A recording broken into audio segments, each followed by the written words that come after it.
Agora vamos falar um pouquinho sobre gestão ativa e gestão passiva de carteira.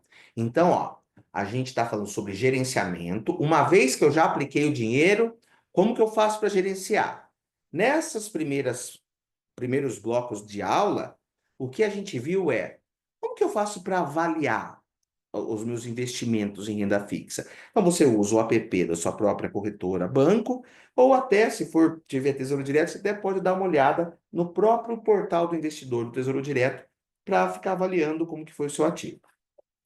Agora a gente vai entrar numa próxima discussão, como que eu faço a gestão no sentido de compras?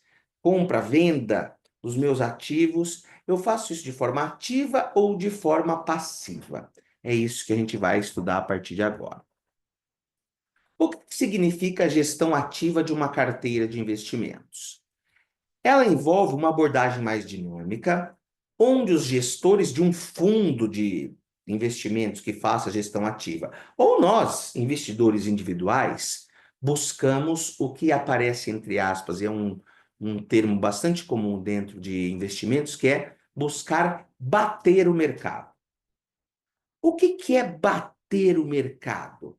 É tentar fazer com que o seu investimento supere determinado índice.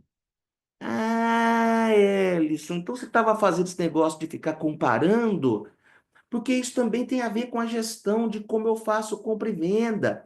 Porque se eu tiver uma gestão ativa, eu vou ficar buscando superar um determinado índice de mercado, que a gente vai ver alguns exemplos aqui. E se eu fizer uma gestão passiva? A gente vai tentar replicar o desempenho de um índice. Eu vou comprar ações que repliquem o índice Bovespa, ou eu vou comprar investimentos em renda fixa que repliquem a taxa DI, ok? Então, se eu pegar o meu Tesouro Selic e comparar com o CDI, vai dar tudo a mesma coisa, pô. Então, é como se eu estivesse fazendo uma gestão passiva. Agora, se eu ficar olhando, agora é a hora de comprar pré-fixados, daí a hora que ele cair as expectativas, ele der uma subida, eu vendo, compro outra coisa e vou fazendo uma gestão ativa para buscar as melhores oportunidades. Eu vou tentar superar algum índice de mercado de renda fixa. E isso, infelizmente, é muito divulgado. Ó, a gestora de não sei o que conseguiu tantos por cento. Pode ser sorte, pode ser um pouco de competência, ou pode ser o acaso. Eu vou, para que a gente fique claro essa questão de gestão ativa e passiva, eu vou mostrar 3 casos aqui para vocês. O primeiro caso que eu vou mostrar para vocês é esse Polo Crédito Corporativo Advisory FIG, esse nome gigante. O segundo caso, esse XP Macro Juros Ativo, ó, aparece até a palavra ativo aqui. E por último, esse Itaú Index Simples Selic Renda Fixa, blá, blá, blá, blá, blá, blá, blá, blá, blá. Eu vou entrar em um por um para vocês darem uma olhada.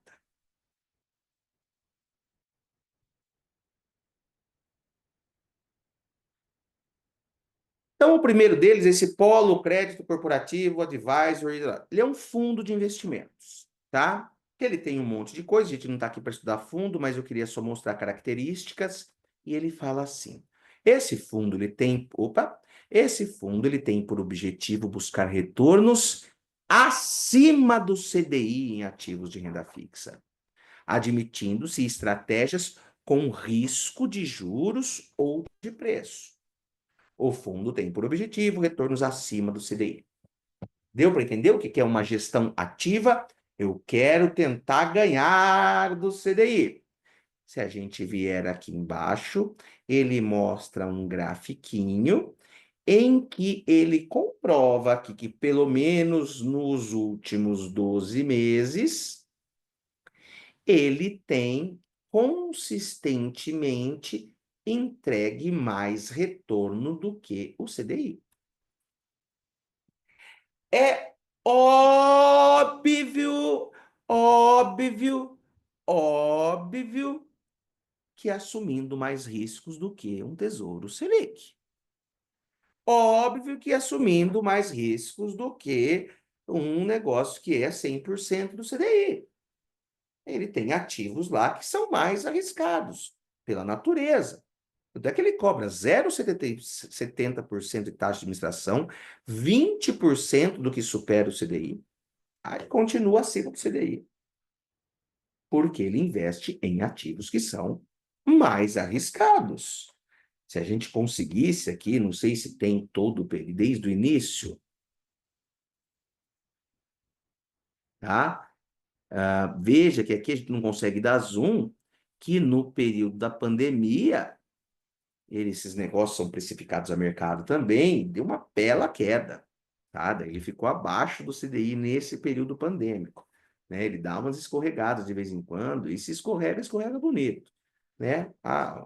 Aconteceu um problema com aqueles ativos de renda fixa, que ele vai tomar um calote, por exemplo, né? E aí o fundo tem um problema nessa posição aí, e ele dá uma balançada em termos de rentabilidade. Ok? Então, vamos olhar o outro fundo que eu escolhi aqui para vocês. Fundo XP, macro, juros, ativo, blá, blá, blá, blá, blá, blá. A estratégia busca obter retornos consistentes acima do CDI. Tá ok? É isso. E nesse caso aqui já não é igual a outra.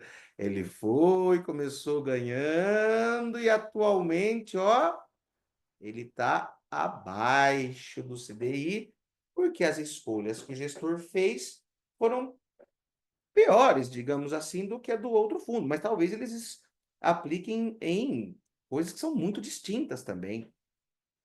Tá? Esse aqui investe em alguma coisa, o outro investe em outras coisas. Mas ambos gostariam de entregar aos seus clientes taxas de juros acima do CDI. Esse fundo não conseguiu, o anterior conseguiu. E, por fim, para a gente fazer um último exemplo, eu peguei o caso de um fundo do Itaú, tá? Que esse Itaú é um fundo de renda fixa que investe, no mínimo, 98% da carteira em títulos públicos federais que seguem Selic. Então, você não precisa entrar num fundo desse, você pode comprar Tesouro Selic diretamente, você não precisa pagar taxas de administração e blá, blá, blá, blá. Isso garante baixa volatilidade, blá, blá, blá, blá, blá, blá. E veja, né? Se a gente olhar aqui, ele sempre faz uma análise da rentabilidade do fundo com a rentabilidade do seu benchmark. O que é o benchmark? Aqui no caso, ele deve estar escrito em algum lugar. O benchmark é o CDI. Ele compara a rentabilidade do fundo com o CDI, tá? Ele vai rendendo aqui uma porcentagem da taxa DI. Esse é um fundo que a gente poderia chamar de fundo passivo. Ok?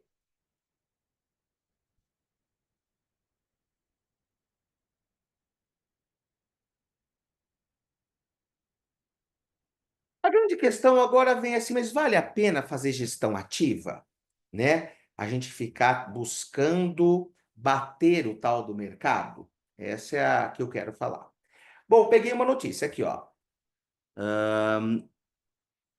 Em 2022, a maioria dos fundos de renda variável, aqui está falando de ações, né? Que é onde tem mais coisas ativos aí de fundo ativo, para bater o índice Bovespa, ficaram abaixo do Ibovespa, tá? Mais de 60%. Vou mostrar esse artigo aqui, eu quero ler com vocês esse artigo. Rapidamente, pulando até algumas partes, para a gente não enrolar tanto.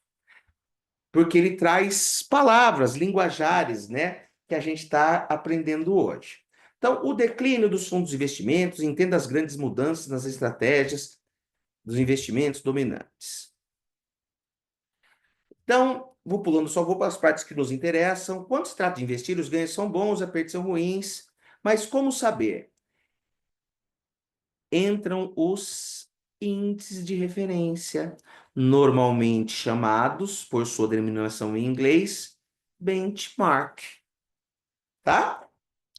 São indicadores do mundo dos investimentos, fornecendo um padrão de comparação, ok?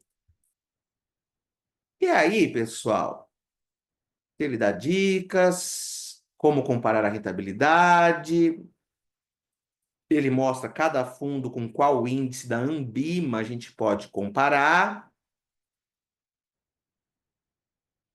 E ele fez, acho que, algum estudo de desempenho de fundos no Brasil. Então, veja, ele percebeu que os fundos, a média de rentabilidade dos fundos ficou 26% abaixo do benchmark. A média dos fundos de renda fixa rendeu 100%, não sei se é do CDI ou 100% de 2016 a 2023, né, dobrou de valor, por exemplo, enquanto o geral deu 126%. Tá? Os fundos multimercados renderam 105,8%, 105,7%, enquanto o índice um pouco acima. Só os fundos de ações, nesse período analisado, ganharam, em média, do índice Bovespa de 2016 a 2023.